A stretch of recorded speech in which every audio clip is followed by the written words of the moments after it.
Hello everyone. आज का topic थोड़ा सा इंपॉर्टेंट टॉपिक है एग्जाम पॉइंट ऑफ व्यू से, क्योंकि आपके चाहे होम एग्जाम्स हों, चाहे आपके बोर्ड एग्जाम्स हों, चाहे कोई भी कॉम्पिटिटिव एग्जाम हो, उसमें इससे जुड़े हुए क्वेश्चंस काफ़ी बार पूछे जाते हैं। इवन करंट अफेयर्स में भी इसके अंदर होने वाली एक्टिविटीज़ को शामिल किया जाता है। हमारा टॉपिक है आज का नीति आयोग। नीति आयोग के बारे में अगर हम NITI के बारे में पढ़ें, means national institution for transforming India, इसके बारे में डिटेल में समझने की कोशिश करें तो ये एक इस तरह का इंस्टीट्यूशन क्रिएट हुआ, इस तरह का ऑर्गेनाइजेशन क्रिएट हुआ जिसने प्लानिंग कमीशन को रिप्लेस किया। हमारे यहाँ पे प्लानिंग कमीशन पहले हुआ करता था 1950 से, मार्च 15 1950 से प्लानिंग कमीशन हमारे यहाँ वर्क किया करता था। उसको इसने रिप्लेस किया था 2014 में। 2015 में इसका एस्टेब्लिशमेंट माना जाता है 1 तारीख से।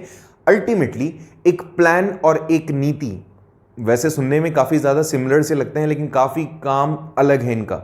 हम डिफरेंस भी डिस्कस करेंगे आज की इस वीडियो में। उन सभी टॉपिक्स को डिस्कस करने की कोशिश करेंगे जिससे कि क्वेश्चन पुट अप हो सकते हैं आपके एग्जाम्स में। So let's have a look, overlook करते हैं सबसे पहले तो कि नीति आयोग आखिर ये है क्या। तो जो नीति आयोग है एक तरीके का थिंक टैंक है। अब काफ़ी बार आपने ये वर्ड सुना होगा, थिंक टैंक। एक ग्रुप ऑफ पीपल होते हैं जो इंटेलेक्चुअल पीपल होते हैं, जो आपके सोशियो इकोनॉमिक और पॉलिटिकल हर एक बैकग्राउंड को डिस्कस करते हैं, उनके बारे में सोचते हैं, एडवाइजरी जारी करते हैं। सो ये एक ऐसा आप बोल सकते हो एक ऐसा डिपार्टमेंट है जो कि थिंक टैंक माना जाता है गवर्नमेंट ऑफ इंडिया के लिए। मतलब कैसे आपको काम करना है वो काम करता है या वो बात बताता है नीति आयोग। ये एस्टेब्लिश हुआ था इसी एम के साथ में कि आप किस तरह से सस्टेनेबल डेवलपमेंट, मतलब जो आपके गोल्स हैं, सस्टेनेबल डेवलपमेंट गेन कर सकते हो without harming the nature, without आज अपनी नीड्स को कॉम्प्रोव करके आप फ्यूचर को, जनरेशन को भी उन सभी रिसोर्सेज का बेनिफिट दे सको। कैसे आप अपने जो टारगेट्स हैं वो अचीव करोगे, कैसे आप अपने सेटिस्फेक्शन को कंप्लीट करोगे, वो नीति आयोग का काम होता है। सेंट्रल गवर्नमेंट हो चाहे स्टेट गवर्नमेंट हो, इन सभी की पॉलिसी मेकिंग, इन सभी के बीच में कोऑर्डिनेशन का काम करता है नीति आयोग।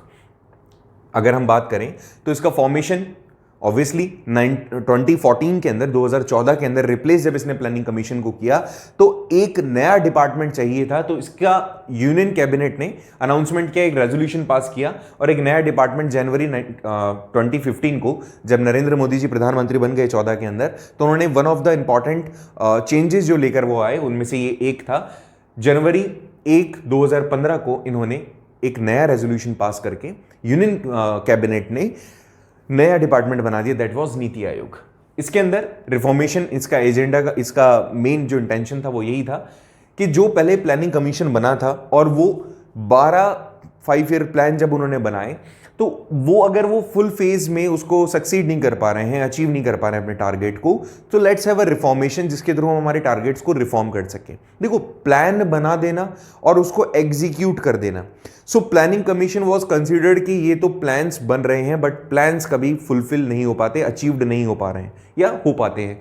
ऐसे में we need to have a नीति। नीति मीन्स स्ट्रैटेजी। तो हमें एक ऐसी स्ट्रैटेजी चाहिए जिससे कि हम हमारे टारगेट्स को अचीव कर सकें।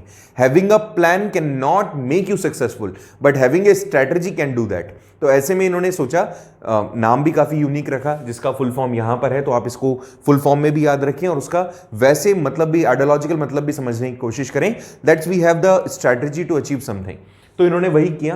प्राइम मिनिस्टर श्री नरेंद्र मोदी जी ने अपने आप को, मतलब जो भी इस कमीशन का, जैसे प्लानिंग कमीशन के अंदर भी यही था कि प्राइम मिनिस्टर कौन बनेंगे, उसके एक तरीके से चेयरपर्सन बनेंगे। सो इन्होंने, नरेंद्र मोदी जी ने अपने आप को कंसीडर किया और ऑब्वियसली वही होंगे क्योंकि सारी रणनीति वगैरह तो वही तय करेंगे, सेंट्रल गवर्नमेंट के हेड भी तो हैं, इसीलिए तो एग्जीक्यूटिव हेड होने के कारण इनको चेयरपर्सन माना जाता है। कोई भी प्राइम मिनिस्टर होगा तो वो इसका चेयरपर्सन माना जाएगा। सो ये एक छोटा सा ब्रीफ था। Let's have a features of NITI Aayog. Basic feature क्या है कि इकोनॉमिकल इंटरेस्ट को ये शो करते हैं, वो चाहे स्टेट गवर्नमेंट का हो, चाहे यूनियन टेरिटरीज का हो, चाहे सेंट्रल गवर्नमेंट का हो। प्रीवियस प्लानिंग कमीशन के अंदर ये चीज नहीं थी। एक यूनिफाइड स्ट्रक्चर है for the state government and for the union territories as well. वो कोऑर्डिनेट करेंगे सेंट्रल गवर्नमेंट के साथ में and they will create the history. जो भी ऐसा कुछ ऑब्वियसली जब नीड होगी, जो डिमांड होगी, उसके हिसाब से मिलकर के काम करेंगे। इनके बीच में जो सीट्स का डिवीजन होता है वो भी इसी तरीके से होता है। Being controlled seats, it going to be the provider of both director and policy inputs. Directorial and policy inputs, इसमें यही होगा कि जो seats instead of being in a controlling seat के अलावा ये एक ऐसा आप बोल सकते हो एक दिशा बताना, एक प्लान कंट्रोल करना, that's not the way of NITI Aayog works. ये बिल्कुल अलग तरीके से काम करती हैं कि ये पॉलिसी जो बनी हुई पॉलिसीज है उनको इंप्लीमेंट करने पे बात करती है, उनको कंट्रोल करने पे बात करती हैं। साथ ही साथ यहाँ पे अगर हम नीति ब्लॉग्स की बात करें, जैसे अलग अलग ब्लॉग्स बनते हैं ना, वीडियो ब्लॉग्स हो गए, तो ऐसे में ये ब्लॉग क्या बताते हैं कि हमने क्या क्या अचीव किया, पब्लिक को बिल्कुल ट्रांसपेरेंसी होती है, पब्लिक के साथ में आर्टिकल्स के थ्रू, रिपोर्ट्स के थ्रू या ओपिनियंस जो ऑफिशियल्स के होते हैं उन सभी को ये डिस्क्लोज करती हैं and people can directly connect with them.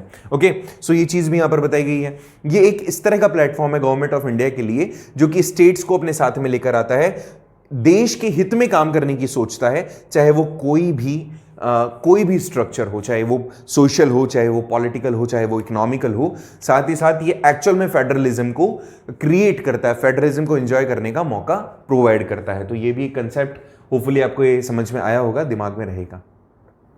इसमें काम कौन कौन करता है, किस किस तरह से अपॉइंट होता है, वो यहां पर इंपॉर्टेंटली मेंशन किया गया है। एग्जाम पॉइंट ऑफ व्यू से ये वाला पॉइंट ज्यादा इंपॉर्टेंट है आपके। चेयरपर्सन कौन होगा? Always will be the prime minister. Vice chairman कौन होगा? प्राइम मिनिस्टर जिस व्यक्ति को अपॉइंट करेगा वो होगा, मतलब by the grace of prime minister chairperson appoint किया जाएगा। गवर्निंग काउंसिल कौन होंगे?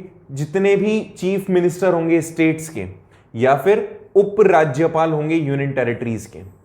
राज्यपाल नहीं है, उपराज्यपाल, लेफ्टिनेंट जो गवर्नर्स होते हैं, that would be the governing council. Okay, so chief minister होंगे हर स्टेट के, और जो लेड गवर्नर्स होंगे यूनियन टेरिटरीज के, मतलब उपराज्यपाल जो होंगे, वो इस गवर्निंग काउंसिल का पार्ट होंगे। बहुत मेंबर्स होते हैं, अभी हम डिस्कस करेंगे। अब हम अगर रीजनल काउंसिल्स की बात करें तो यहां पे कुछ रीजनल इश्यूज को लेकर के एड्रेस किया जाता है, और साथ में चीफ मिनिस्टर या फिर जो लेफ्टिनेंट आपके गवर्नर्स होते हैं वो प्राइम मिनिस्टर या फिर जो भी व्यक्ति उसको नॉमिनेट किया जाएगा किसी लोकल काउंसिल के लिए, इसको हटा दीजिएगा, ठीक है। तो दोबारा सुने एक बार, इसको मैं क्लियर करता हूं। यहां पे ऐसे समझिएगा कि कई बार ऐसा होता है कि किसी रीजनल लेवल पर अगर नीति आयोग को काम करवाना है तो कौन पर्सन वहां पे अपॉइंटेड होगा, या तो कोई पर्सन वहां पे ऑलरेडी नॉमिनेटेड हो उस जगह के लिए, ठीक है, कोई स्पेसिफिक रीजन इशू आ रहे हो, रीजनल इश्यूज आ रहे हो तो उसको सॉर्ट आउट करने के लिए हो, या फिर चीफ मिनिस्टर हो, उपराज्यपाल हो, या प्राइम मिनिस्टर खुद हो, या फिर उनके थ्रू कोई नॉमिनेटेड पर्सन हो, तो वो क्या करेंगे, इसको रीजनल काउंसिल को डील करेंगे वो मेंबर्स सारे। इसके अलावा दो अलग से मेंबर्स भी अपॉइंट किए जाते हैं जो कि कैपेसिटी रखने चाहिए, कैपेबल होने चाहिए किसी भी रिसर्च इंस्टीट्यूशन के लिए, ठीक है। यहां पर ये पॉइंट बार बार एक्स्ट्रा आ रहे हैं तो इसको थोड़ा सा एक बार मैं हटा देता हूं, ठीक है। सो यहां पर समझें, कोई दो व्यक्ति एडिशनल अपॉइंट किए जाते हैं जो कि कैपेबल होने चाहिए, रिसर्च इंस्टीट्यूशंस में उनका इन्वॉल्वेंस होना चाहिए। ओके, एक्स ऑफिशियो मेंबर्स कौन होंगे? मैक्सिमम 4 लोग लिए जा सकेंगे यूनियन काउंसिल ऑफ मिनिस्टर्स जो कि nominated by the prime minister होने चाहिए। एक्स ऑफिशियो मेंबर्स कौन होंगे? मैक्सिमम 4 हो सकते हैं फ्रॉम यूनियन काउंसिल, जो प्राइम मिनिस्टर की एडवाइजरी होती है। काउंसिल मीन्स 3 टाइप के minister, state minister, deputy ministers, इसके अलावा कैबिनेट मिनिस्टर्स।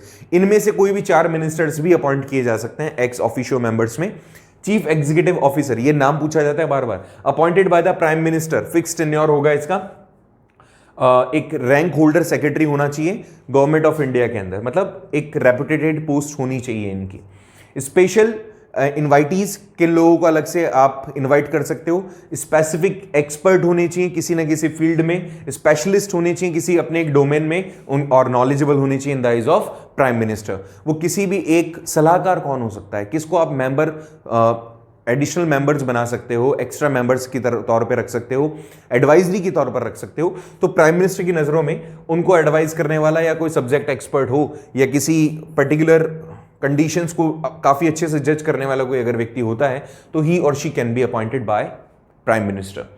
अगर हम प्रेजेंट मेंबर्स की बात करें तो ये वाला क्वेश्चन काफी बार पूछा जाता है एग्जाम्स में, so it's request from my side कि इसको जरूर से आप फोकस करें। चेयरपर्सन कौन है? नरेंद्र मोदी जी, क्योंकि प्राइम मिनिस्टर होंगे। वाइस चेयरमैन बदले हैं अभी, जो कि है सुमन बेरी। फुल टाइम मेंबर्स कौन है? Ramesh Chandra, professor Ramesh Chandra, VK. सारस्वत और विनोद कुमार पॉल, ये फुल टाइम मेंबर्स हैं। इसके अलावा सीईओ कौन है? परमेश्वरन अय्यर। इसके अलावा गवर्नमेंट काउंसिल से कौन आते हैं, मैंने आपको ऊपर बताया, जितने भी चीफ मिनिस्टर होंगे वो, और जो उपराज्यपाल होंगे वो यूनियन टेरिटरीज से। लेकिन क्योंकि दिल्ली एंड पुदुचेरी के अंदर लेजिस्लेटिव असेंबलीज भी हैं, तो वहां के जो चीफ मिनिस्टर होते हैं वो यहां आ जाएंगे। चीफ मिनिस्टर वाले कैटेगरीज में उनको रखा जाएगा यहां पे, क्योंकि जो दूसरी यूनियन टेरिटरीज हैं उसमें तो गवर्नर होते हैं, तो इन दोनों को छोड़कर के बाकी जो भी यूनियन टेरिटरीज हैं उसमें से उपराज्यपाल आएंगे डायरेक्टली इसके काउंसिल के मेंबर बनने के लिए। तो ये चीजें थोड़ी सी दिमाग में रखिएगा, होपफुली ये चीज तुम्हें दिक्कत नहीं कर रही होगी। अब इनके फंक्शंस क्या हैं, इनके रोल्स क्या हैं, उसके ऊपर बात करते हैं। नीति आयोग के फंक्शंस, जैसे ऑलरेडी ऊपर भी हमने देखा कि ये एक क्लियर विजन शेयर करते हैं नेशन के डेवलपमेंट के अंदर, हर स्टेट्स को अपने साथ में लेकर के डेवलप करते हैं एक क्रेडिबल प्लान, विलेज लेवल से लेकर के हायर लेवल तक गवर्नमेंट के। ये एक कोऑपरेटिव फेडरलिज्म स्ट्रक्चर, ऑलरेडी हमने ऊपर पढ़ा था, दोबारा इसको रिपीट कर रहे हैं, ये दोबारा रिपीट हुआ है बट इसको डिटेल में हम पढ़ रहे हैं इस बारी, कि कोऑपरेटिव फेडरलिज्म स्ट्रक्चर प्रोवाइड करते हैं जहां पे स्टेट अपने जो भी उनके बेसिस हैं उसके हिसाब से, जो भी स्ट्रॉन्ग स्टेट्स हैं उसके हिसाब से सारे लोग मिलकर के जो भी रिसोर्सेज उनके पास में है वो एक जगह ला करके नेशन के डेवलपमेंट के लिए उसको यूज करते हैं। ये टेक्नोलॉजी को अपग्रेड करने के ऊपर फोकस करेंगे, प्रोग्राम्स को इंप्लीमेंट किस तरह से करना है, किस तरह से इनिशिएटिव लेना है, उन सभी के ऊपर बात करेंगे। यहां पे नेशनल इंटरनेशनल लेवल पर भी दिमाग में रखिएगा, अगर कोई नेशन कोई चीज सोच रहा है तो उसका बेनिफिट, मतलब सेंट्रल गवर्नमेंट अगर कोई चीज सोच रही है तो उसका बेनिफिट आपको पूरे स्टेट्स को मिलने वाला है। किसी स्टेट के पास कोई रिसोर्स है या उसके पास कोई आइडिया है तो उसका बेनिफिट हमेशा पूरे नेशन के अंदर बंटना चाहिए, ये काफी इंपॉर्टेंट होता है। तो उसी के हिसाब से चाहे एजुकेशन हो चाहे रिसर्च इंस्टीट्यूशन के तौर पर हो तो इसको फोकस किया जाता है। एक तरीके से ये आप बोल सकते हो कि यहां पर रिसर्च होती है या रिसर्च के पॉइंट ऑफ व्यू से इनको थिंक टैंक का कंसिडरेशन मिला है, थिंक टैंक का नाम दिया गया है। ये क्रिएट करते हैं इनोवेटिव एंड आप डिफरेंट काइंड ऑफ स्ट्रक्चर्स जिसके थ्रू लोग नेशनल एंड इंटरनेशनल एक्सपर्ट्स के थ्रू बेनिफिटेड होते हैं। The people who will get the ideas, innovative ideas, और उसके हिसाब से the benefits they will get, इसके अंदर नेशनल एंड इंटरनेशनल एक्सपर्ट्स उनकी मदद करते हैं और एक ऐसा स्ट्रैटेजी तैयार करते हैं जिससे कि भला हो सके पूरे देश के लोगों का या फिर स्टेट वाइज सभी का। ओके, सो नेक्स्ट अगर हम बात करें, यहाँ पे स्पेशल अटेंशन पे किया जाता है उन सेक्शंस के लिए जो इतने ज़्यादा इकोनॉमिकली प्रोग्रेस नहीं कर पाए, उनके अपलिफ्टमेंट की बात की जाए या फिर उनके बेटरमेंट की बात की जाए, एजुकेशन के अंदर हो, हेल्थ केयर फैसिलिटीज़ में हो, या फिर आप बोल सकते हो एजुकेशन में हो, जॉब अपॉर्चुनिटीज़ में हो, तो उन सब चीज़ों के ऊपर भी बात की जाती है। जो भी इंटरनल डिपार्टमेंटल इश्यूज होते हैं उनको भी रिजॉल्व करने का प्लेटफॉर्म होता है। यहाँ पे सोर्स सेंटर है, state of the art resource centre.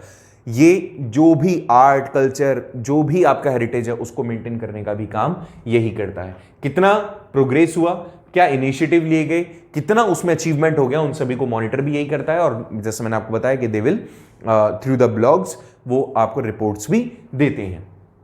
यहां पर उन सभी एक्टिविटीज को किया जाता है जो कि नेशनल डेवलपमेंट के आइडियाज को फोकस करती हैं। एक जो सबसे बड़ा क्वेश्चन यहां आता है कि नीति आयोग और दूसरा प्लानिंग कमीशन के बीच में डिफरेंस वो क्या है, वो इंपॉर्टेंट है जानना। और यही वाला क्वेश्चन कई बार आपके होम एग्जाम्स में पूछा गया है, पूछा जाता है। लेट्स हैव अ लुक कि इन दोनों के बीच में क्या डिफरेंस है।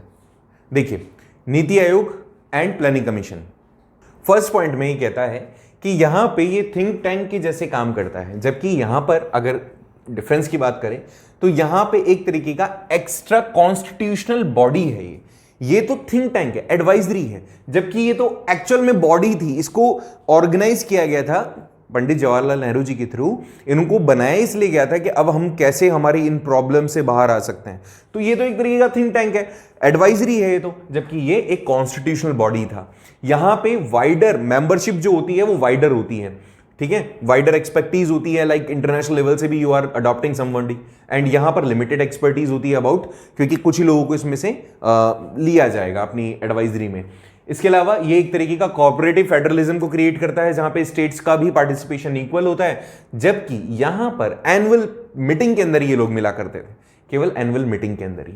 यहां पे जो सेक्रेटरीज होते हैं उसको सीईओ के तरह कंसिडर किया जाता है, उसको CEO, secretary to be known as the CEO, ठीक है, जबकि यहां पे जो सेक्रेटरी होता है वो were appointed through the usual process, जो भी प्रोसेस होता है उसके थ्रू। ये तो सीईओ, चीफ एग्जीक्यूटिव ऑफिसर, ठीक है, तो सेक्रेटरी बोल दो या सीईओ कह दो, यहां पे सेक्रेटरीज ही होगा। ठीक है, ये फोकस करता है बॉटम टू अप, नीचे से ऊपर की तरफ। सबसे छोटे छोटे गोल्स आप लेते हुए अचीव करोगे हाईएस्ट गोल को, जबकि ऊपर ये उल्टा होता है, टॉप डाउन, ऊपर से नीचे की तरफ, ऊपर वाले तबके से लेकर नीचे वाले तबके की तरफ ये काम करता था। इनका अप्रोच इस तरह से होता था। यहां पे जो पॉलिसीज होता है, जरूरी नहीं होता जो एडवाइस की गई है वो अडॉप्ट हो, जबकि यहां पर पॉलिसीज को इंपोज किया जाता था। यही तो रीजन था कई बार 5 ईयर प्लान जब बने अचीव क्यों नहीं हो पाए, वो यही रीजंस थे कि आपने इंपोज कर दिया बिना ग्राउंड लेवल पे कंडीशंस को देखे हुए। ग्राउंड लेवल की कंडीशंस बिल्कुल अलग है, and you have impose the things over the states, that was not good. यहां पे ये चीज अच्छे सुनना, ये वाला पॉइंट इंपॉर्टेंट है। It does not have power to allocate the funds which are wasted in the finance minister. जो फाइनेंस मिनिस्टर की फाइनेंशियल पावर है वो इनके पास नहीं होती, नीति आयोग के पास नहीं होती। पैसा वैसा नहीं बांट सकती स्टेट्स को, जबकि यहां पर फंड दिए जाते थे, स्टेट गवर्नमेंट्स को फंड दिए जाते थे। अब यहां पे स्टेट गवर्नमेंट को फंड दे दिया गया, वो अचीव हो रहा है नहीं हो रहा है वो अलग बात है, बट यहां पे फंड नहीं दिए जाते। ये तो एक एडवाइजरी है भाई, ये जस्ट केवल एक एडवाइजरी है। और यहां पे ये यूनिट था, एक कॉन्स्टिट्यूशनल बॉडी थी, ये काम करती थी, यहां पर ये एडवाइज करती है। तो इसका होना ना होना, सॉरी टू से, बट इसका होना ना होना एक तरीके से कोई बड़ा इंपैक्ट नहीं डालता, बट इसका होना ना होना गवर्नमेंट की पॉलिसीज को क्लियर कर देता है। मतलब एक बात बताऊं, घर की बात बताता हूं, जब तुम अगर कोई चीज, कोई डेटाज अगर छुपा रहे हो, मेरी बात समझिएगा, अगर कोई डेटाज आप छुपा रहे हो तभी तो आप जज कर पाओगे कि काम आपका हो रहा है कि नहीं हो रहा है। ये तो बात है। ठीक है, आपके कितने मार्क्स आए, आपके पास में कितने नंबर आए, आपके स्कूल में एग्जामिनेशन हुआ उसमें आपने कितने नंबर अचीव करे, जब घर वालों को ये बताओगे तभी तो पता चलेगा कि आप प्रोग्रेस कर रहे हो कि नहीं कर रहे हो। एक डेटा, दो डेटा, तीन डेटा, तीन डेटा के बाद आप अचीव कर पाओगे, डिस्कस कर पाओगे और ये डिसाइड कर पाओगे कि आपका ग्रोथ है पॉजिटिव मैनर में कि नेगेटिव मैनर में।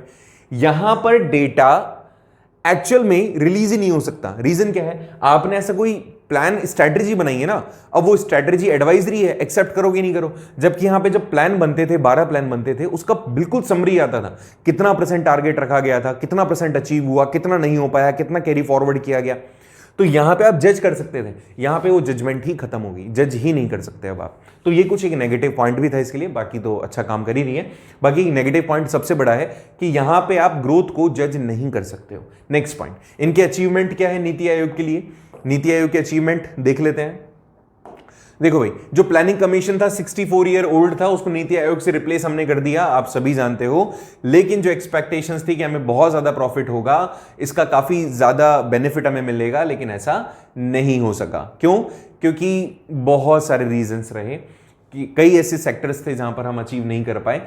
कुछ ऐसे अचीवमेंट्स हैं जो हम बोल सकते हैं 2 सालों के अंदर काम करते हुए हमें देखने को मिले हैं, जैसे इनोवेशन हमें देखने को मिला, एंटरप्रेन्योरशिप हमें देखने को मिली, इंफ्रास्ट्रक्चर डेवलप हुआ, मेक इन इंडिया प्रोग्राम भी इसी के तहत है, एनर्जी सेक्टर पे हमने काफी काम किया, कोऑपरेटिव फेडरलिज्म के ऊपर हमने काम किया, स्टेट्स के साथ हमारे रिलेशन सुधरे, एग्रीकल्चरल डेवलपमेंट हुआ जबकि वो 5 ईयर प्लान्स में नहीं हो पाया था। इसके अलावा हमारे यहाँ पे जो फेडरल स्ट्रक्चर है, हमारे यहाँ पे एफडीएल है, इन सब के अंदर डेवलपमेंट हुआ, हम डिजिटलाइजेशन की ओर बढ़े, वो सारी चीजें इसकी अचीवमेंट है, बाकी ज्यादा अचीवमेंट नहीं है। ये तो सारे वो हैं जो हमें बताए गए हैं। बाकी कुछ अगर इंटरनली और पर्सनली अगर हम जानने की कोशिश करें तो काफी ज्यादा लूप होल्स हैं इसके बीच में।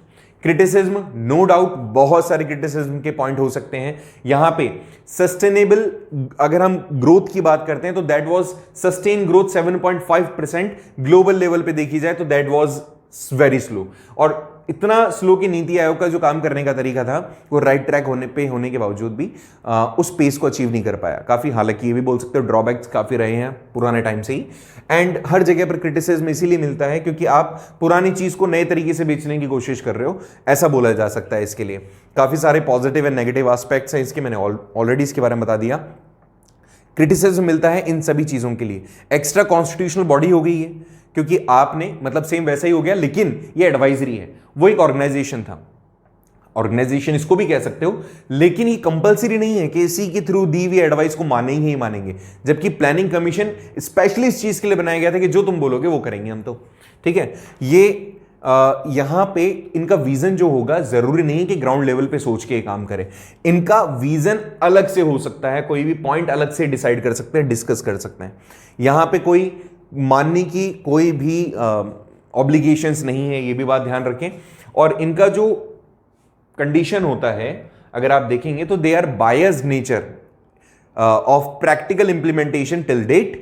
ऐसा माना जाता है कि कुछ ही स्टेट हैं जहां पे इनके थ्रू बनाई हुई पॉलिसीज को इंप्लीमेंट किया जाता है। कुछ स्टेट्स के लिए काफ़ी पॉलिसीज अच्छी होती हैं और कुछ स्टेट्स के लिए पॉलिसी बेनिफिशियल नहीं होती, वो चीज़ भी यहां पर बताई गई। If you will talk about the conclusion, तो अल्टीमेटली इतना सब कुछ पढ़ने के बाद हमें ये तो पता चलता है कि जो नीति आयोग है उसको रिप्लेस करने का जो आइडिया था दैट वाज गुड, बट जो अचीवमेंट हम सोच रहे थे उसके साथ में वो अचीवमेंट हमारी नहीं हो पाई। नरेंद्र मोदी जी का जो विजन था, हो सकता है मैं अगर पॉजिटिव एस्पेक्ट में बात करूं तो जो अचीवमेंट हम गेन नहीं कर पा रहे थे through the planning commission, he was thinking कि हम कुछ स्ट्रेटजीज या कुछ नया इनोवेटिव तरीका लेकर आ सकते हैं जिससे कि हम हमारे टारगेट्स को अचीव कर सकते हैं, हमारी जो भी लूप होल्स रहे हैं उन सभी को हम अचीव कर सकते हैं, बट वो उस पेस पे नहीं पहुंच पाया। 2015 से लेकर 2022 आज तक का अगर हम बात करें, आज तक का ट्रैक रिकॉर्ड अगर हम देखें, सो हमने पॉजिटिव अचीवमेंट गेन नहीं करी। कोई भी ऐसी चीज जो नीति आयोग के आने के बाद में बड़ी ऐसी चेंज हो गई हो, बदलाव आ गया हो, वैसा कुछ देखने को हमें नहीं मिला।